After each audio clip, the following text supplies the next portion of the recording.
Hello everyone, welcome back to exam target classes and I am Neelam Singh.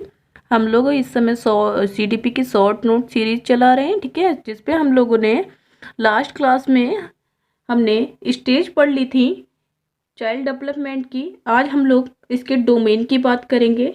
तो child development के जो domain होते हैं वो होते हैं विकास के क्षेत्र, यानी 6। कितने? 6। जिसमें पहला होता है फिजिकल, दूसरा होता है मेंटल, तीसरा होता है सोशल, चौथा होता है मोरल, पांचवा होता है लैंग्वेज और छठा होता है इमोशनल। ठीक है, छठा होता है इमोशनल। बट इनमें जो 3 होते हैं वो मेन है।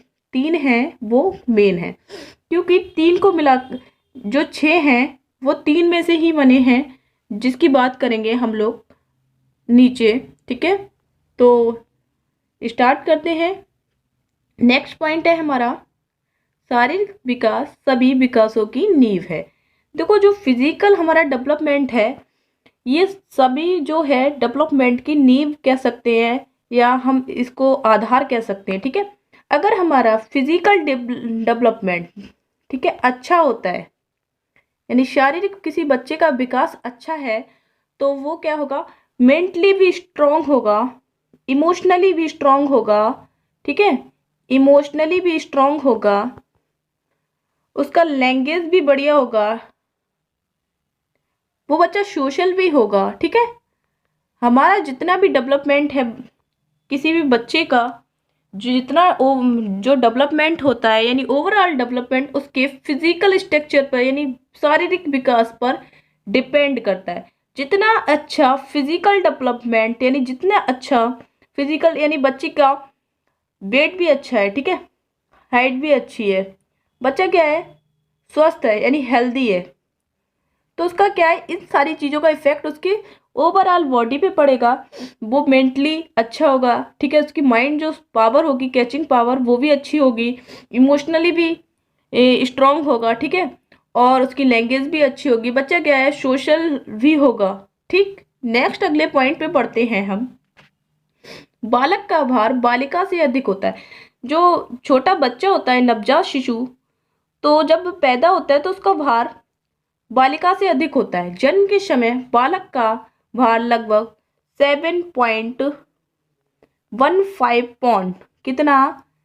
लड़के का वजन कितना होता है किसी भी बच्चे का, तो वो होता है 7.15 पौंड। ठीक है, और यही बालिका की बात करें तो वो होता है 7.13 पौंड। ठीक है, ठीक, बच्चे का, लड़के का हो गया 7.15 पौंड और लड़की का हो गया 7.13 पौंड। ठीक है, नेक्स्ट इसी में है, बाल अवस्था को जीवन का अनोखा काल कहा गया है। पूछा जाता है मोस्टली यूपी टेट में ये क्वेश्चन, बच्चे का अनोखा काल किसे कहते हैं? ऑप्शन दे देते हैं, शैशवावस्था, किशोर अवस्था, ठीक है, या बाल अवस्था। तो हम कहते हैं बाल अवस्था को। बाल अवस्था को हम लोग अनोखा काल इसलिए बोलते हैं, इस समय बच्चा क्या है, मेंटली, फिजिकली, इमोशनली, सोशली क्या है, प्रिपेयर हो रहा होता है। इस समय बच्चा क्या है, हम बच्चे को जैसा इसको गाइड करें, बच्चा क्या है वैसा ही बन जाता है। ठीक है, नेक्स्ट है हमारा हृदय 20 साल तक, ये 224 नहीं है, ठीक है, ये 20 ईयर यानी 20 साल तक पूर्ण विकसित हो जाता है। मानव शरीर में जो हृदय होता है वो 20 साल तक क्या है, पूरी तरीके से विकसित हो जाता है। अस्थियां जो है मानव के शरीर में जो अस्थियां होती हैं, अगर अस्थियों की बात करें तो वो जन्म के समय होती है 270, जन्म के समय होती है 270, पर 14 साल में कितनी हो जाती है बढ़कर 350। बच्चा जैसे ही 14 साल का होता है 350 हो जाती है, और पौण अवस्था में हटकर, ये हटकर है, हटकर नहीं, ठीक है, हटकर पुनः 206 रह जाती है। पौण अवस्था यानी बच्चा 17 से 19 के बीच आता है तो क्या होती है, पुनः 206 हो जाती है। ठीक है, नेक्स्ट आगे बढ़ते हैं। हमने ये बात कर ली थी फिजिकल की, अब दूसरा है मेंटल। जो मेंटल डेवलपमेंट होता है वो कॉग्निटिव होता है। ठीक है, ये मेंटल हमारा बनता है, कॉग्निटिव के अंदर आ जाता है हमारा मेंटल मेंटल प्लस लैंग्वेज। पहले हम लोग ये सारे जो 6 डोमेन हैं इनके बारे में पढ़ लेते हैं, फिर मैं बताऊंगी किसमें कौन सा डोमेन ऐड होता है, ठीक है। तो मेंटल की बात करें, मानसिक विकास एक जटिल प्रक्रिया है। मानसिक यानी मेंटल डेवलपमेंट एक जटिल यानी हार्ड प्रोसेस है, क्योंकि बच्चा क्या है, बच्चे का 90% मानसिक विकास 5 ईयर तक हो जाता है, ठीक है। दूसरा, मानसिक विकास एक सतत प्रक्रिया है। ये क्या है, चलती रहती है। कहते हैं ना, सीखने की कोई उम्र नहीं होती है, उसी प्रकार से क्या है, कोई भी इंसान किसी भी एज में क्या है, कुछ भी सीख सकता है। यानी मानसिक विकास वो क्या है, मनुष्य क्या है, लाइफ लॉन्ग सीखता ही रहता है। यानी ये सब किस पे डिपेंड करता है, उसकी मेंटल डेवलपमेंट पे, ठीक है। नेक्स्ट है हमारा मानसिक विकास का केंद्र बिंदु इंटेलिजेंस है। अब मानसिक विकास के हम केंद्र बिंदु यानी सेंट्रल पॉइंट की बात करें, सेंट्रल पॉइंट जो होता है हमारा इंटेलिजेंस यानी बुद्धि। मानसिक विकास हमारी बुद्धि पे निर्भर करेगा, किस इंसान में कितनी बुद्धि है। जिस बच्चे की बुद्धि 90 होती है उसको हम सामान्य बच्चा कहते हैं, ठीक है। सामान्य क्या बोलते हैं, 90। जिस बच्चे की बुद्धि लब्धि होती है, बुद्धि लब्धि, वो सामान्य बच्चा होता है। 120 जो होता है सामान्य से थोड़ा अधिक, पर 140 से जिसकी बुद्धि लब्धि अधिक होती है उसको हम क्या है, कुशाग्र बुद्धि कहते हैं, कुशाग्र बुद्धि बालक, ठीक है। तो इसका एक फॉर्मूला होता है, वो मैं आगे चल के बताऊंगी बुद्धि लब्धि निकालने का। तो जो मानसिक विकास है वो हमारी इंटेलिजेंस यानी बुद्धि पर निर्भर करता है, यानी हमारी सूझबूझ पर निर्भर करता है कि हमारे अंदर कितनी सूझबूझ है, ठीक है। नेक्स्ट बात करते हैं भाषा। भाषा विकास बालकों के सामाजिक और मानसिक विकास में सहायता प्रदान करता है। भाषा क्या है, यानी लैंग्वेज बच्चे के सामाजिक यानी सोशल और मेंटल डेवलपमेंट में क्या है, सहायता प्रदान करता है। जो बच्चा जितनी जल्दी बोलना सीखता है, कोई बच्चा मान लीजिए जल्दी बोलना सीखता है, तो उसका क्या है, पहली बात सोशल डेवलपमेंट अच्छा है, यानी उसको जो जहाँ रह रहा है वहाँ का वातावरण अच्छा है। दूसरा, मेंटल डेवलपमेंट यानी जो उसकी कैचिंग पावर है वो अच्छी है, ठीक है। अब भाषा का क्रम, बच्चा कैसे कैसे बोलना सीखता है। पहला होता है क्रंदन यानी क्राइंग।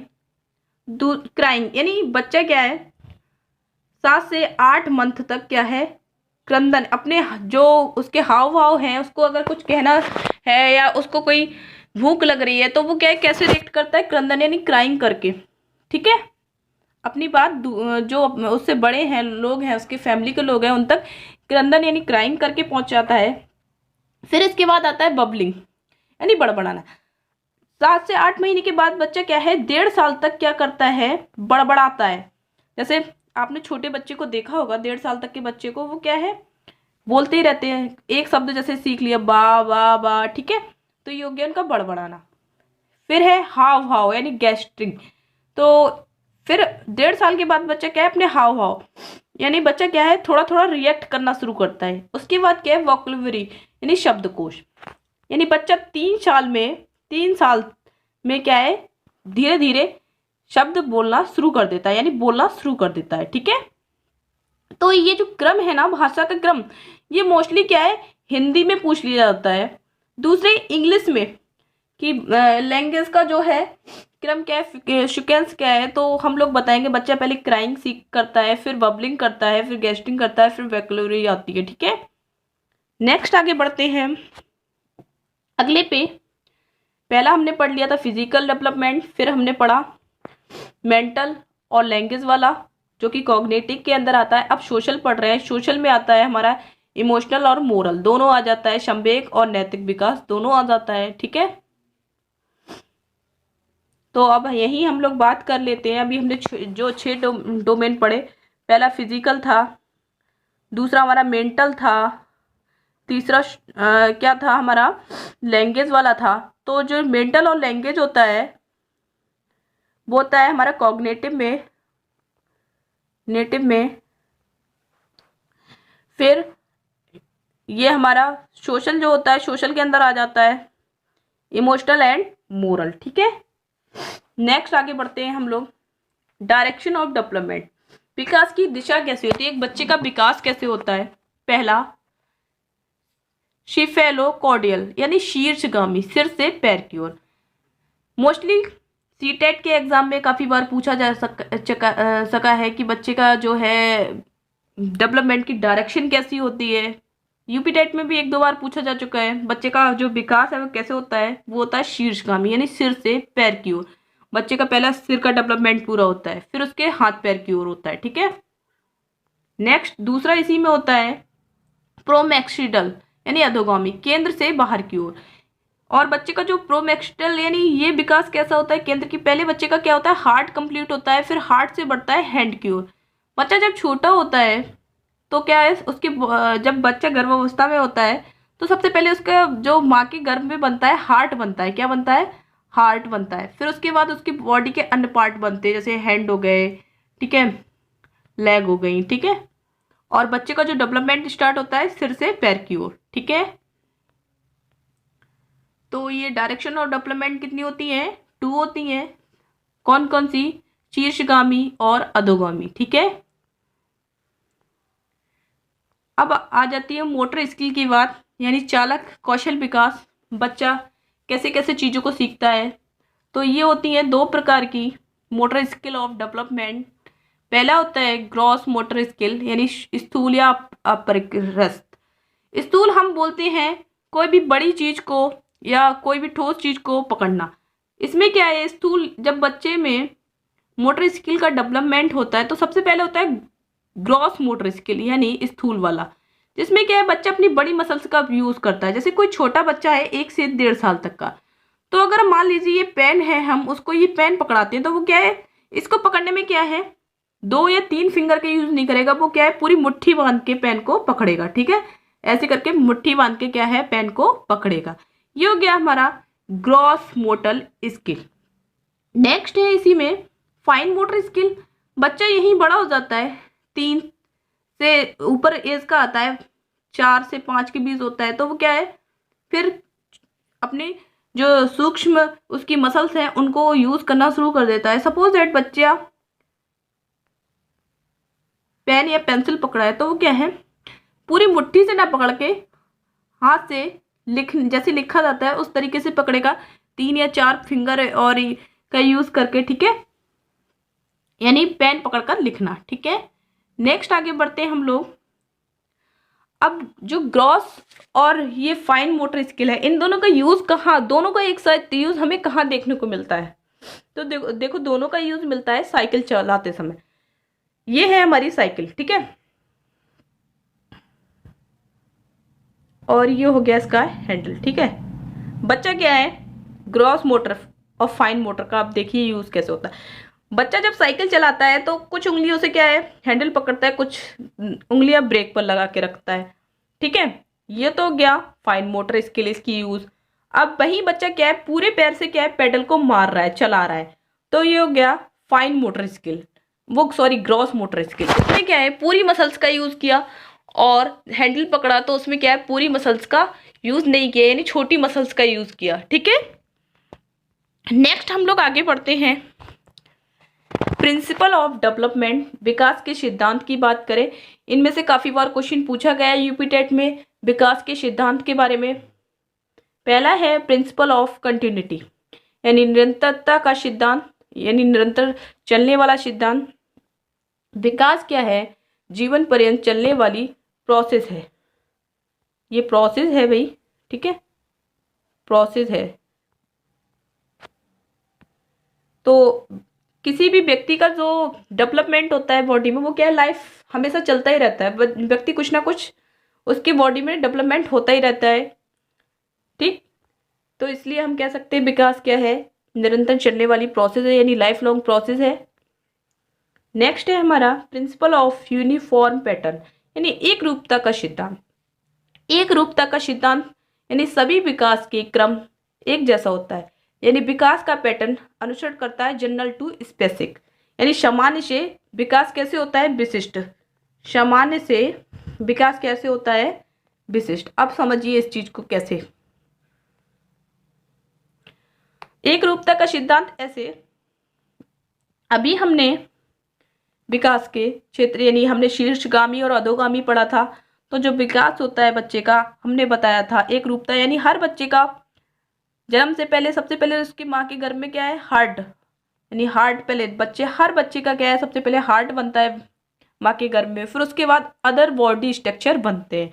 यानी विकास सभी क्रम में क्या है, एक जैसा होता है। ठीक है, नेक्स्ट है हमारा प्रिंसिपल ऑफ इंडिविजुअल डिफरेंस, यानी व्यक्तिगत भिन्नता का सिद्धांत। अब व्यक्तिगत भिन्नता का सिद्धांत समझिए, प्रत्येक व्यक्ति हेरिडिटी एंड इन्वायरमेंट में अलग अलग होता है। यानी मान लीजिए कोई दो जुड़वा बच्चे हैं, सबसे अच्छा एग्जाम्पल ले लेते हैं कोई दो जुड़वा बच्चे का। ठीक है, अलग अलग बच्चों का लेंगे तो भाई उनमें प्रॉपर्टी अलग होना अलग बात है। ठीक है, मान लीजिए एक घर में एक बच्चा 1 साल का है, एक है 4 साल का, अगर इनमें हम डिफरेंस बताएं तो ये तो हम इन बच्चों में डिफरेंस होना, इनके स्वभाव में, इनके नेचर में, तो वो अलग चीज़ है। पर जुड़वा बच्चों की बात करें, यहाँ पर दो जुड़वा बच्चे हैं, वो हेरिडिटी इन्वायरमेंट में अलग अलग होंगे। हेरिडिटी क्या होती है, अब जुड़वा बच्चों की हेरिडिटी तो सेम हो सकती है पर इन्वायरमेंट अलग अलग हो। मान लीजिए कोई बच्चा बहुत शांत स्वभाव का है और दूसरा क्या है, बहुत उथल पुथल वाला स्वभाव का है, तेज स्वभाव का है। ठीक है, तो इस प्रकार कह सकते हैं कोई भी दो व्यक्ति क्या है, हेरिडिटी और एनवायरनमेंट में क्या है, सेम नहीं हो सकते। ठीक है, मोस्ट इंपोर्टेंट पॉइंट, आधार कौन देता है हमको, हेरिडिटी। यानी आधार व्यक्ति को किससे मिलता है, यानी जीन्स, आधार मतलब जीन्स, जो गुणसूत्र होते हैं वो व्यक्ति को मिलते हैं अपनी हेरिडिटी यानी अपने पेरेंट्स से। ठीक है, किससे मिलते हैं, पेरेंट्स से। और यही बात करें आकार देने का काम, इन्वायरमेंट, यानी बच्चा किस टाइप का बच्चा बनेगा तो ये उसके इन्वायरमेंट पे डिपेंड करता है। मान लीजिए कोई पढ़ी लिखी सोसाइटी है तो वहाँ का बच्चा क्या है, ज़्यादा से ज़्यादा क्या है, सभ्य मिलेगा, शांत स्वभाव का मिलेगा। ठीक है, अगर यही बात करें कोई बच्चा ऐसे क्रिमिनल सोसाइटी में रह रहा है, किसमें, क्रिमिनल सोसाइटी में रह रहा है, तो ज़रूरी नहीं है बच्चा कि वो ठीक हो, वो क्रिमिनल भी हो सकता है और ना भी हो सकता है। तो ये आकार देने का काम किसका है, इन्वायरमेंट का। आई होप आप लोगों को आज की क्लास बहुत पसंद आई होगी। तो इसका एक पार्ट और रह गया है शॉर्ट नोट सीरीज में, तो ये चैप्टर हमारा नेक्स्ट वीडियो में कवर अप हो जाएगा। फिर हम लोग इससे रिलेटेड कुछ क्वेश्चन हैं जो यूपी टेट में पूछे जा चुके हैं, हम वो क्वेश्चन लगाएंगे और आप लोग अपनी तैयारी को निरंतर करते रहिए क्योंकि यूपी टेट जल्द से जल्द कंडक्ट होगा और आप लोगों को मेरी क्लास भी पसंद आई होगी। I hope, thank you very much.